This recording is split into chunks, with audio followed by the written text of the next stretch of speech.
Hello, welcome back to my channel. എങ്ങനെ earbuds ഉപയോഗിച്ച് easy ആയിട്ടൊരു സ്നോഫ്ലേക്ക് ഉണ്ടാക്കാൻ നോക്കിയാലോ. അപ്പോൾ അതിനായിട്ട് കുറച്ച് ഇയർബഡ്സ് എടുക്കുക. എന്നിട്ട് ഇതേപോലെ രണ്ട് സൈഡും കട്ട് ചെയ്തെടുക്കുക. ഒരു 3 ഇയർബഡ്സ് എടുത്തിട്ട് ഇതേപോലെ ഇങ്ങനെ കട്ട് ചെയ്തെടുക്കണം കേട്ടോ. കട്ട് ചെയ്യുമ്പോൾ ഓരോന്നും വലിപ്പം കൂട്ടി കൂട്ടി വേണം കട്ട് ചെയ്തെടുക്കാനായിട്ട്. എന്നാൽ ഒത്തിരി വലിപ്പമായി പോകാനും പാടില്ല. ഇനി വീണ്ടും ഒരു ഇയർബഡ്സ് എടുക്കുക. എന്നിട്ട് അതിൻ്റെ ഏതെങ്കിലും ഒരു സൈഡിലായിട്ട് നമ്മൾ കട്ട് ചെയ്തെടുത്ത ഇയർബഡ്സ് എല്ലാം കോട്ടൻ്റെ താഴേക്കായിട്ട് ഒട്ടിച്ചു കൊടുക്കാം. താഴേക്ക് പോകും തോറും ലെങ്ത്ത് കൂട്ടി കൂട്ടി വേണം കേട്ടോ ചെയ്തെടുക്കാനായിട്ട്. ഇതേ രീതിയിലുള്ള ഒരു 6 പീസസ് ആണ് നമുക്ക് ചെയ്തെടുക്കേണ്ടത്. ഇനി അത് കറക്റ്റ് ഷേപ്പിൽ ഒട്ടിച്ചെടുക്കുന്നതിനായിട്ട് ഇതേപോലെ ഒരു പേപ്പർ സർക്കിൾ ഷേപ്പിൽ കട്ട് ചെയ്തെടുക്കുക.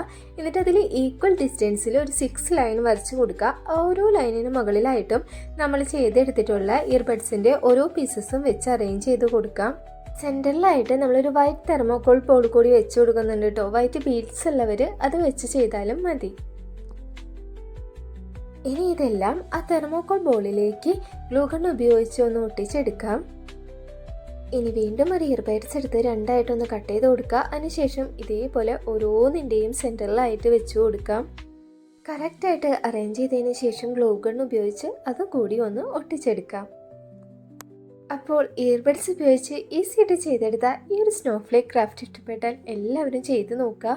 അതോടൊപ്പം തന്നെ വീഡിയോ ഇഷ്ടപ്പെട്ടാൽ ലൈക്ക് ചെയ്യുക, കമൻറ്റ് ചെയ്യുക, സബ്സ്ക്രൈബ് ചെയ്യാത്തവരുണ്ടെങ്കിൽ സബ്സ്ക്രൈബും കൂടി ചെയ്യുക. ഇതുപോലെയുള്ള കുട്ടി അടിപൊളി ക്രാഫ്റ്റ് വീഡിയോസുമായിട്ട് അടുത്ത വീഡിയോയിൽ കാണാം. ബൈ.